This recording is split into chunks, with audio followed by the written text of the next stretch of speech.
하나님께서 오늘 저희에게 주시는 말씀 마태복음 5장 18절에서 19절 함께 봉독합니다. 진실로 너희에게 이르노니 천지가 없어지기 전에는 율법의 1.1획도 결코 없어지지 아니하고 다 이루리라.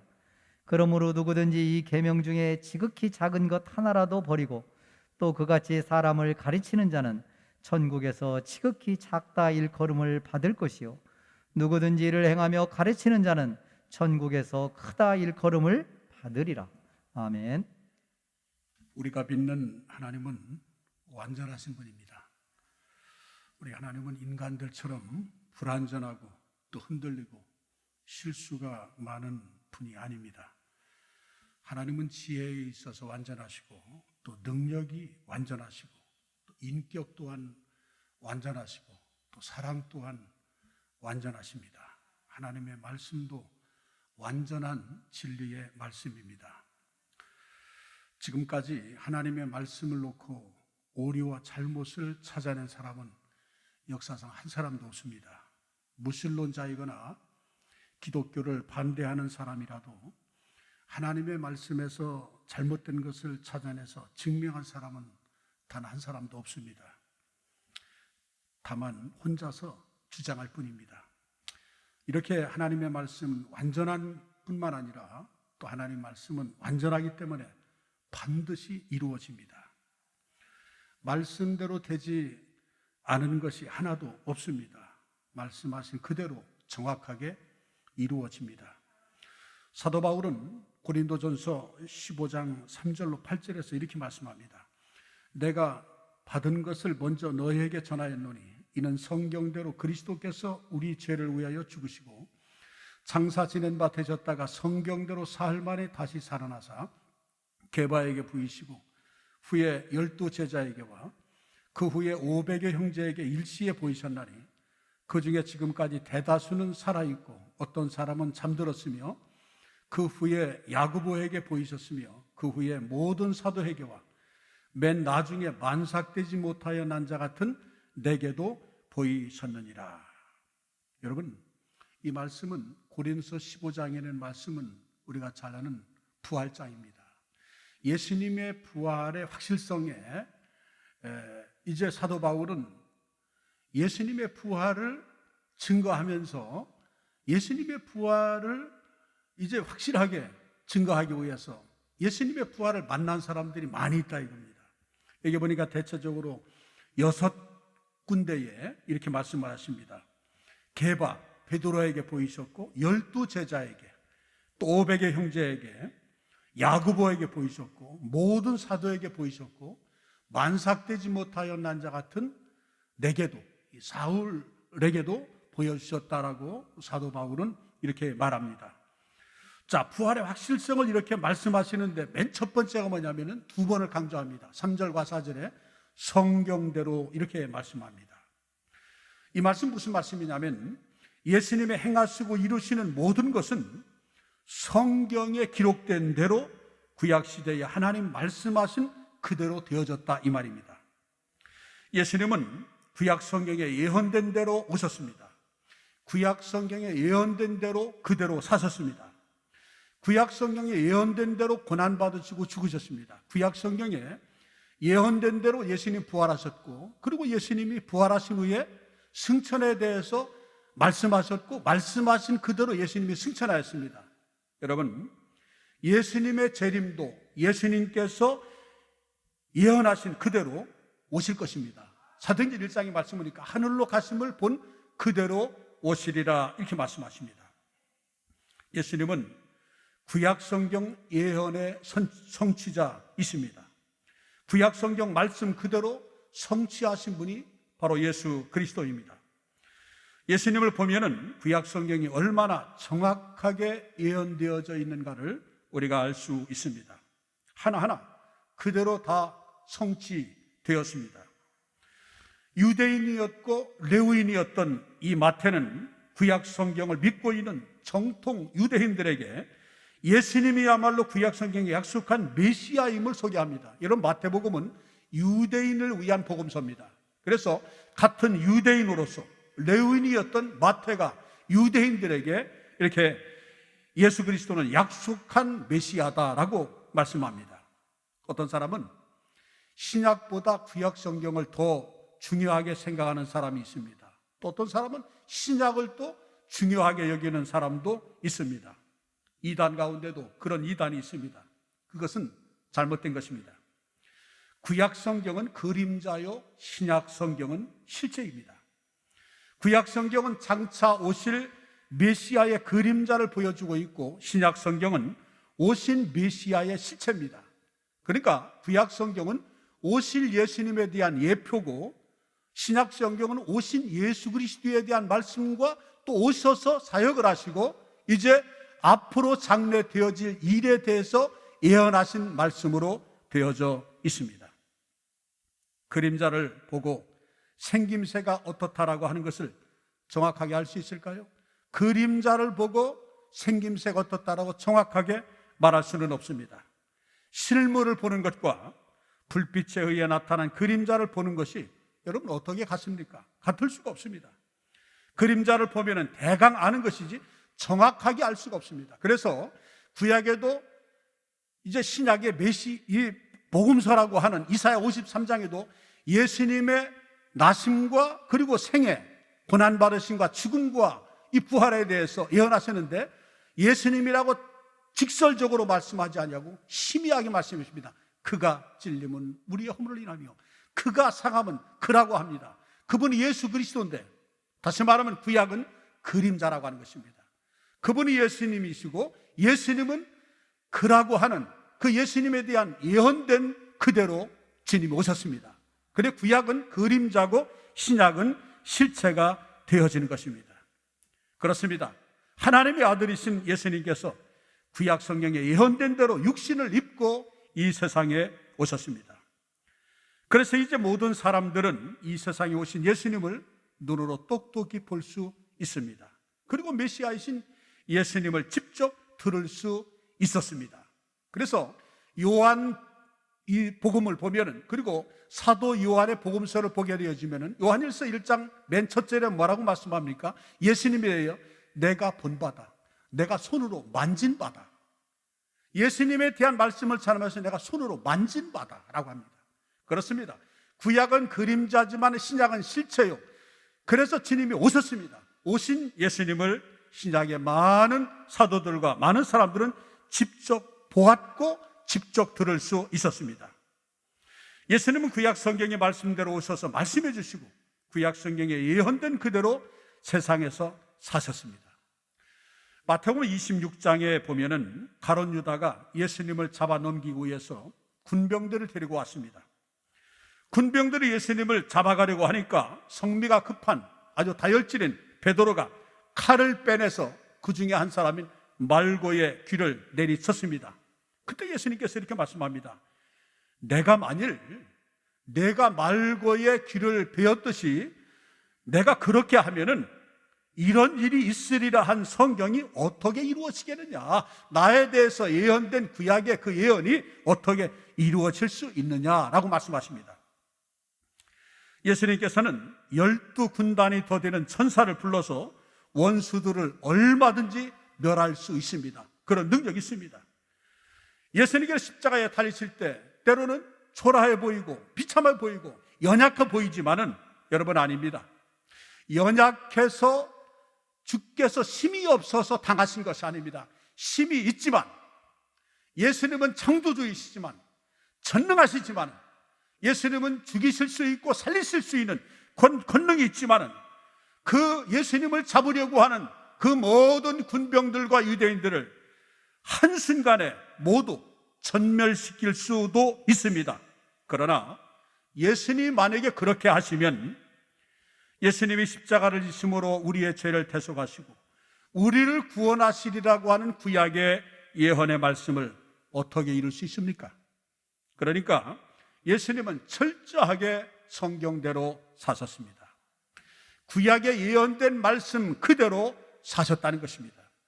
당시에는 육신을 입고 이 세상에 오신 예수님을 만날 수 있었지만은 지금은 예수님은 십자가에 못 박혀 죽으시고 사흘 만에 부활하신 후에 40일 만에 승천하시고 하나님 우편에 계시다고 성경은 말씀하고 있습니다. 그래서 우리가 육안으로 볼 수는 없어요. 왜? 주님이 승천하셨기 때문에. 그러나 예수님께서 말씀하십니다. 내가 가면은 다시 오겠다. 조금 있으면 너희들이 나를 못 볼 거야. 그런데 조금 있으면 나를 볼 것이다. 의미심장한 말합니다. 그때 제자들이 야, 조금 있으면이라고 하는 말이 무슨 말이냐? 그러니까 주님이 이제 재림하실 때를 말해주고 있는 거야. 그것을 조금이라고. 그런데 조금 있으면 나를 못 볼 것이고 조금 있으면 나를 볼 것이라고 하는 것이 재림 때를 말하는 것이 아니라 주님이 가셔서 성령으로 오실 것을 말씀해 주고 있는 것입니다. 그리스도의 영, 하나님의 영인 보혜사 성령이 오늘 또 저와 여러분들과 함께 하심을 믿으시기 바랍니다. 여러분들 안에, 여러분들 속에 영원히 계시다는 것을 믿으십시오. 그것이 느껴지든 느껴지지 않든지 말씀에서 그렇다고 하면은 그대로 믿으십시오. 영으로 계신 주님을 우리의 육안으로는 볼 수가 없습니다. 우리 안에 계신 그리스도의 영이신 성령님을 통해 우리는 얼마든지 주님의 음성을 들을 수가 있고 때로는 만날 수 있습니다. 그리스도의 영이신 성령님은 인격을 가지고 계십니다. 육신을 가지고 있지 않기 때문에 육안으로 볼 수 없을 뿐입니다. 그리스도의 영이신 성령께서 지금 우리를 보고 계십니다. 우리의 말을 듣고 계십니다.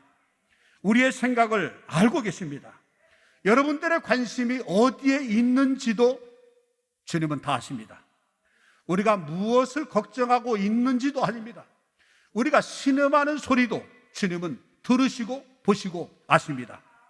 무엇 때문에 괴로워하고 있는지도 다 알고 계십니다. 우리에게 무엇이 필요한지도 주님은 다 아십니다. 그러므로 우리가 간절히 하나님 앞에 기도하게 되면 어떤 때는 주님께서 말씀하시는 것을 말씀을 통하여 깨달음을 통해서 우리가 들을 수 있고 우리의 기도가 그대로 이루어진 것을 얼마든지 체험할 수 있습니다. 우리가 주님을 만나는 체험을 하는 것은 그런 의미에서 매우 중요합니다. 그래서 저는 우리 모든 성도들이 주님을 만나는 그런 체험을 하기를 간절히 소망합니다. 다메섹 도상에서 사울이 부활하신 주님을 만납니다. 부활하신 주님이 눈에는 보이지 않지만은 밝은 빛으로 임하셨습니다.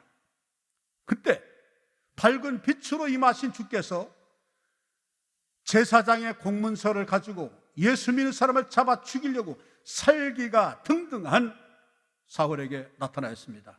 하늘에서 음성이 들립니다. 사울아, 사울아, 내가 왜 나를 핍박하느냐? 그때 사울은 반사적으로 묻습니다. 누구시오? 주여 누구십니까? 그때 부활하신 주님이 생생하게 말씀하십니다. 나는 내가 핍박하는 예수다. 아마 이때 이 사울이 받은 충격은 여러분들이 상상하고 있는 그 이상일 것입니다. 막연하게 들리는 것이 아니었습니다. 주님의 음성은 아주 확실하게 들렸습니다. 주님은 확실하게 말씀하십니다. 사울은 부활하신 주님을 만난 후에 사도 바울로 변화되었습니다. 얼마나 놀라운 일입니까? 사울은 큰 자고 바울은 작은 자인데 교만하고 오만하고 정말 모든 사람을 두려워하지 아니하는 무소불위의 권력을 가진 그가 예수를 만나고 변화되니까 아주 작은 자, 겸손한 자, 온전한 그리스도의 사람이 되어진 것입니다. 그렇습니다. 이와 같이 예수님을 만나면 누구든지 변화됩니다. 예수님 만나면 누구든지 새로운 사람이 됩니다. 고린도후서 5장 17절 말씀 보니까 누구든지 그리스도 안에 있으면 새로운 피조물이라 이전 것은 지나갔으니 보라 새 것이 되었도다. 그렇습니다. 그리스도 안에서 얼마든지 새로운 피조물이 되어집니다. 주님을 만난 사람들은 왜 사는지를 압니다. 주님을 만난 사람들은 어떻게 살아야 하는지 또한 무엇을 위해 살아야 하는지를 똑바로 깨닫게 됩니다.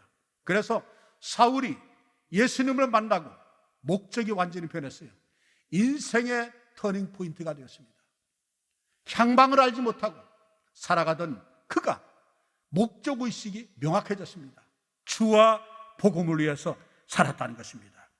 그렇습니다. 주님을 만난 사람들은 삶의 자세가 다릅니다. 예수 믿는 자세가 다릅니다. 주님을 만난 체험을 한 사람은 완전히 변화되어집니다. 마태복음에 보면은 예수님께서 33년 동안 이 세상에 계셨지만은 30세까지의 기록은 조금밖에 기록되어지지 않았습니다. 누가복음에 조금 더 기록하고 있을 뿐이지 30세까지 예수님에 대한 기록은 여러분들 마태복음, 마가복음, 누가복음, 요한복음 이 사복음서 공관복음이라고 하는 마태, 마가, 누가복음에 보면은 30세까지의 기록을 그렇게 많이 찾아볼 수가 없습니다. 주로 30세 이후 3년 동안 행하신 것에 대해서 집중적으로 기록하고 있습니다. 요한복음 마지막 장 마지막 절 요한복음 21장 25절의 말씀에는 이렇게 말씀합니다. 예수께서 행하신 일이 이 외에도 많으니 만일 낱낱이 기록된다면 이 세상이라도 이 기록된 책을 두기에 부족할 줄 아노라. 여러분 이 말씀을 보면은 성경에 기록된 말씀은 부분적으로 기록한 것이지 성경에 기록되지 않은 주님의 행하신 일이 너무 많다, 아주 많다. 얼마나 많으면 이 세상을 두기에도 부족하다라고 말씀했겠습니까? 요한복음 20장 30절 이하의 말씀에 보면은 우리 같이 읽겠습니다. 예수께서 제자들 앞에서 이 책에 기록되지 아니한 다른 표적도 많이 행하였으나 오직 이것을 기록함은 너희로 예수께서 하나님의 아들 그리스도이심을 믿게 하려 하며 또 너희로 믿고 그 이름을 힘입어 생명을 얻게 하려 함이니라. 여러분 성경은요 예수님이 기적을 행하신 것을 기록하려는 그런 책이 결코 아닙니다. 성경에 기록된 것 외에도 엄청나게 많은 병자를 고치셨고 많은 귀신을 고치셨고 많은 소외된 사람들에게 주께서 위로해 주셨고 또 그들에게 주께서 엄청난 일을 많이 하셨습니다. 그런데 그것을 다 기록할 필요는 없었습니다. 이 사복음서를 기록하는 목적이 있습니다. 그 목적은 뭐냐면 두 가지입니다. 예수님께서 하나님의 아들 그리스도이심을 믿게 하기 위해서고 그리고 또 너희로 믿고 그 이름을 힘입어 생명을 얻게 하려 함이라. 예수님은 그리스도 메시아하고 구원자이시고 구원자이신 예수님을 믿게 하라는 목적입니다. 병자를 고치시고 이봐라 나는 이렇게 병자를 고치는 사람이야 라고 자기의 우월성을 나타내기 위해서 나는 이렇게 병자를 고치는 사람이야 라고 주께서 병 고치는 것에 주께서 관점을 두고 그렇게 말씀하신 적은 한 번이 없습니다. 주님께서 병 고치고 하시는 말씀이 이 사실을 너희들이 알고 나를 믿게 하려 함이라. 구원주이신 예수를 믿게 하려 함이라. 다시 말하면 이 성경을 기록한 목적은 예수님이 메시아이심을 믿고 구원받아 하나님의 자녀가 되게 하는 영생을 얻게 하는 데 목적을 두고 성경이 기록되어졌다는 것입니다. 그래서 요한복음 5장 39절의 말씀을 보니까 너희가 성경에서 영생을 얻는 줄 생각하고 성경을 상고하거니와 이 성경이 곧 내게 대하여 증거하는 것이라. 그렇습니다. 믿게 하기 위해서 생명을 얻게 하기 위한 이런 목적을 가지고 기록이기 때문에 그것에 필요한 말씀만 골라서 기록한 것이지 예수님이 하신 모든 일을 일기 쓰듯이 생생하게 다 세세하게 기록하지 않았다는 것입니다. 예수님께서 3년 동안 사신 것을 기록하지 않고 30년 동안 이 생활한 걸 기록하지 않고 3년 동안 행하신 것을 집중적으로 기록하신 이유가 있습니다. 이것은 예수님께서 몇 년 사셨느냐 이것보다도 예수님이 무엇을 하셨느냐가 더 중요하다는 것을 우리에게 말씀해 주고 있는 것입니다. 여러분 저와 여러분도 마찬가지입니다. 우리가 얼마나 오래 살았느냐 보다는 우리가 얼마나 값지게 살았느냐, 우리가 얼마나 보람되게 살았느냐 이것이 중요한 것입니다. 그래서 오래 산 것 자랑하지 마세요. 장수 가정, 여러분 그게 명문 가정이 아닙니다. 짧게 살았어도 얼마나 값 있게 살았느냐, 얼마나 보람 있게 살았느냐. 그러니까 오래 산 것은 그렇게 중요하지 않습니다. 여러분 성경에서 오래 산 사람이 창세기 5장에 나오는 무두셀라입니다. 969세를 살았습니다. 그 무슨 의미가 있습니까? 오래 산 것뿐입니다. 오래 산 것 자랑하지 마십시오. 내가 무엇을 위해서, 누구를 위해서 살았느냐. 제가 선교에 대한 책을 읽다가 아주 도전받고 감동받은 내용이 하나 있습니다. 어느 선교사님이 한 오지에 가서 복음을 전하다가 순교를 했어요. 그런데 그분의 묘비에 뭐라고 쓴 줄 아세요? 아마 여러분들이 언젠가 주님 앞에 서게 될 텐데 여러분들의 묘비에 자녀들에게, 후손들에게, 많은 사람들에게 좀 그런 교훈을 주었으면 좋겠다. 이 선교사님이 이곳에 오실 때 예수 믿는 사람이 한 사람도 없었다. 이 선교사님이 하나님의 품 안에 안길 때 예수 안 믿는 사람이 하나도 없었다. 얼마나 멋집니까? 여러분 앞으로 마찬가지입니다. 앞으로 얼마나 더 오래 사느냐 거기에 신경 쓰지 마십시오. 어떻게 하면 하나님을 기쁘시게 할까?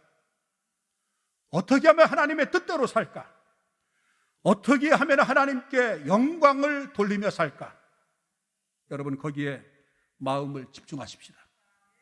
마태는 예수님에 대해 기록하면서 구약 성경에 예언된 대로 된 것임을 일일이 밝히고 있습니다. 예수님에게 일어난 일들이 모두 구약 성경에 예언된 것임을 증거하고 있습니다. 다시 말해 하나님의 말씀이 이만큼 정확하고 오류가 없다는 것을 증거하고 있습니다. 마태복음 2장의 말씀에 보면은 헤롯이 아기 예수를 죽이려고 했기 때문에 요셉이 하나님의 지시를 받아서 피난 가는 것을 여러분들은 보게 될 것입니다. 하나님께서 갑자기 말씀하십니다. 마태복음 2장 13절의 말씀 보면은 그들이 떠난 후에 주의 사자가 요셉에게 현몽하여 이르되 헤롯이 아기를 찾아 죽이리 하니 일어나 아기와 그의 어머니를 데리고 애굽으로 피하여 내가 내게 이르기까지 거기 있으라 하시니.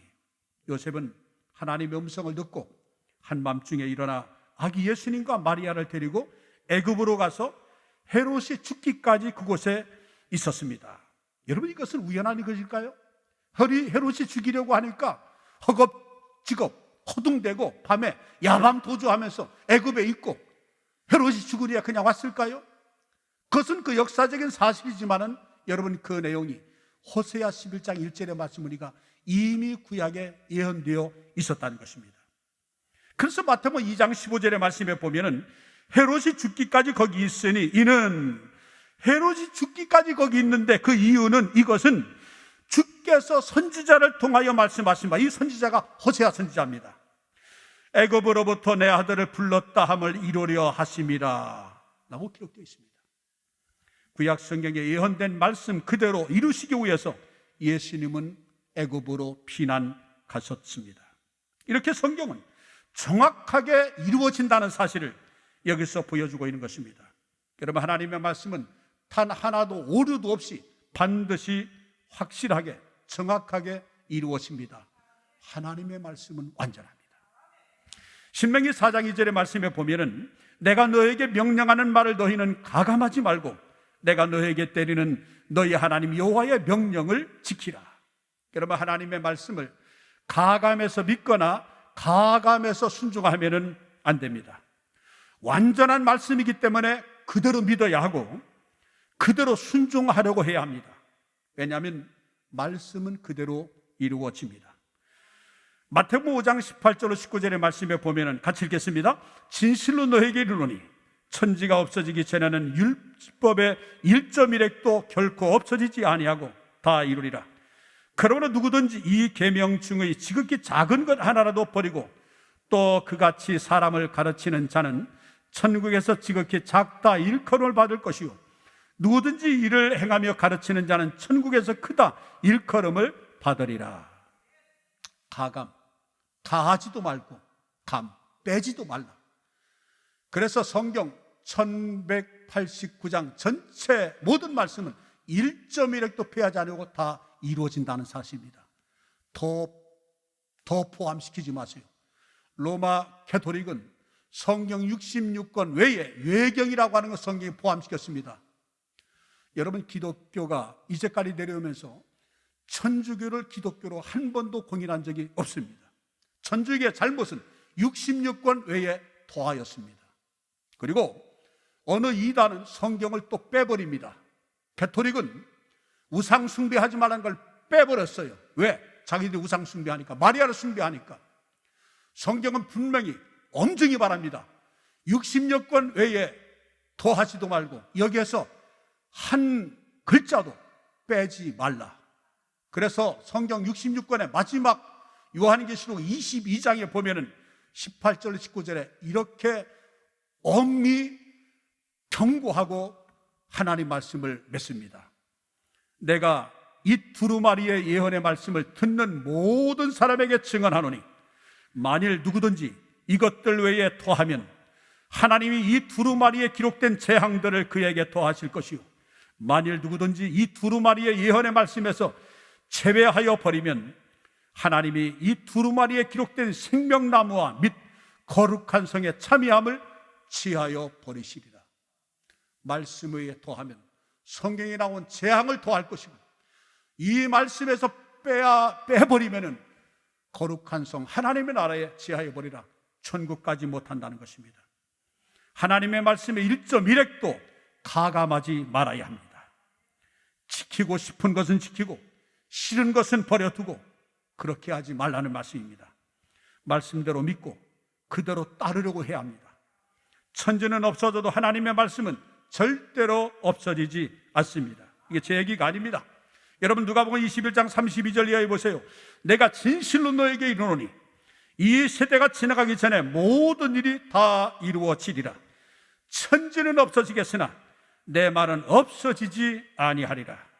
하나님의 말씀은 영원히 진리가 되고 영원에 살아있는 것을 꼭 명심하시기 바랍니다. 마태복음 22장 36절 이하의 말씀 보니까 내가 너에게 이르노니 사람이 무슨 무익한 말을 하든지 심판날에 이에 대하여 신문을 받으리니 내 말로 의롭다함을 받고 내 말로 정죄함을 받으리라. 그럼 우리는 말조심해야 합니다. 우리의 말을 하나님이 다 들으십니다. 그리고 심판하십니다. 쓸데없는 말을 자주 하는 사람은 삼가 조심하시기 바랍니다. 왜냐하면 우리가 무슨 무익한 말을 하든지 그 말에 대하여 주님이 우리를 심판하십니다. 신문을 하신다는 말씀입니다. 그 말에 대하여 하나님의 분명히 의롭다고도 하시고 정죄하시기도 하십니다. 민수기 14장 28절의 말씀에 보면은 제가 제자 훈련할 때 늘 이 말씀을 애송하고 함께 봉독하는 말씀입니다. 우리 같이 읽겠습니다. 그들에게 이르시기를 여호와의 말씀에 내 삶을 두고 맹세하노라. 너희 말이 내 귀에 들린 대로 내가 너희에게 행하리니. 여러분 우리의 말을 하나님이 다 듣고 계십니다.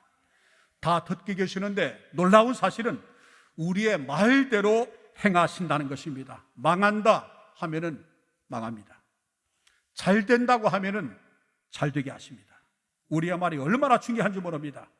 하나님께서 맹세하면서 말씀하시기를 너희들이 말한 그대로 너희 말이 내 귀에 들린 대로 내가 너희에게 행하리라. 이스라엘의 12명의 정탐꾼 중에 10명의 정탐꾼, 산모아를 비롯한 10명의 정탐꾼은 가나안 지경 정탐을 하고 와서 우리와 우리 처자들은 다 죽는다. 하나님 원망하고 지도자를 원망합니다. 그들이 원망하는 그대로 그들과 처자들이 다 죽었습니다. 그런데 여호수아 갈렙은 아니다. 우리가 그들의 밥이 아니라 저들은 우리의 밥이다. 하나님이 기뻐하시면 능히 우리가 차지할 것이다. 그렇게 말하고 하나님을 믿고 믿음의 말을 하였던 여호수아 갈렙은 가나안 땅에 들어갔습니다. 말대로 하나님이 그대로 행하셨습니다. 남은 인생 완전하신 하나님 말씀을 붙잡고 말씀으로 살아계신 하나님의 다스림을 받는 우리 감사가 넘치는 게 우리 온 성도들 오늘 실시간 영상 예배에 참은 여러분 모두 되어지기를 우리 주님 예수님 이름으로 축원합니다. 기도하겠습니다. 하나님 아버지, 믿어서는 안 되는 것을 믿고 완전히 속고 따라가던 세상 붙잡은 마음, 오늘 이 마음에서 완전히 십자가에 못 박히고 우리 주님의 약속 붙잡게 해 주옵소서. 오늘 내가 들어야 될 주의 음성을 들려주시고 내가 붙잡을 말씀이 깨닫게 되어지기를 원합니다. 주님의 약속을 든든히 붙들고 이제 가겠습니다. 주여, 이 시간에 주의 은혜를 도와셔서 우리의 생각과 마음을 우리 주님의 보혈로 깨끗하게 씻어 주시옵소서.